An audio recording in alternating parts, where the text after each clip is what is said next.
Isang mapagpalang araw po sa inyong lahat. Ngayon po ay December 21, 2025, linggo. At tayo ay nasa ika-4 na linggo sa panahon ng pagdating ng Panginoon, ika-6 na araw ng ating pong pagsisimbang gabi. Ating pong unang pagbasa at pagninilay sa araw nito ay hinango mula sa aklat ni Propeta Isaías chapter 7 verses 10 to 14. Noong mga araw na iyon, pinasabi ng Panginoon kay Akas, "Humingi ka sa akin ng palatandaan, maging sa kalaliman ng kinaroroonan ng mga yumao o sa kaitaasan ng langit."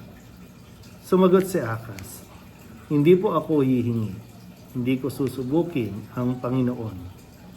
Sinabi ni Isaías, "Pakinggan mo, sambahayan ni David.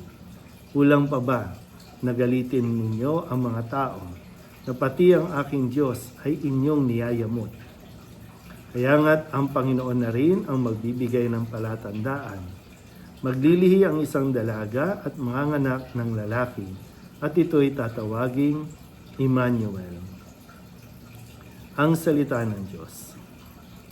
Muli po, isang mapagpalang araw sa inyo pong lahat. Ika-4 na linggo na po tayo ng Adbyento, at so, makikita nyo po, masisindihan na o nasindihan na ang huling kandila sa korona ng Adbyento. Ibig sabihin, ilang araw na lang, nalalapit na ang dakilang kapistahan ng pagsilang ng ating Panginoon o tinatawag nating Pasko o Kapaskuhan.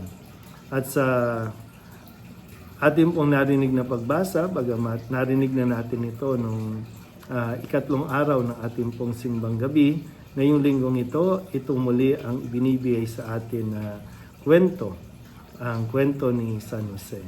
Pero sa atin pong ipinahayag na unang pagbasa sa aklat ni Propeta Isaías, si Akas ay kinakausap ni Propeta Isaías na humingi ng palatandaan sa Panginoon upang, kumbaga, makapagbigay ng palatandaan o assurance na tutuparin ng Panginoon ang kanyang pangako. Pero dito nga po, medyo nagmatigas si Akas. Para bang seemingly, ayaw niyang subukin ng Panginoon, pero ang katotohanan, matigas ang kanyang ulo at ayaw niyang sundin ang Panginoon. So, hindi niya na sinusunod, nakakagawa pa siya ng mga paglabag ng sa ipinag-uutos o mga tuntunin ng Panginoon.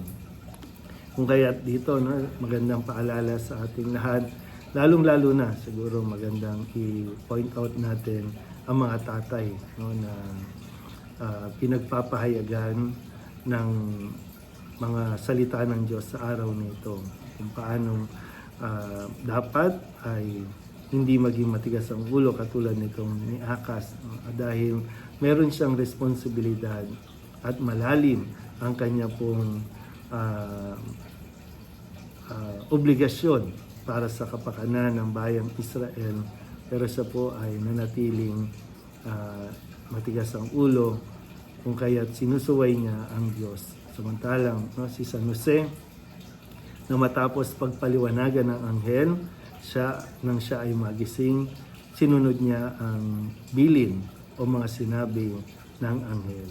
Kaya nawa, ang mga tatay natin ngayon, ipagdasal din natin sila, na nawa sila ay matauhan, magising na rin, gampanan na nila ang kanilang mga responsibilidad bilang asawa, bilang ama sa kanilang mga pamilya.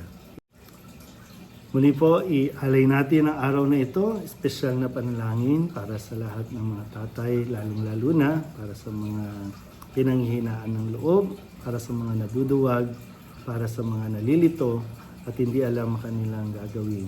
Pagdasal natin sila sa tulong ni San Jose, nawa sila po ay gumising na at magbangon at kanila pong tupdin ang misyon na ibinigay sa kanila ng Diyos. Muli po, isang mapagpalang araw sa inyo pong lahat.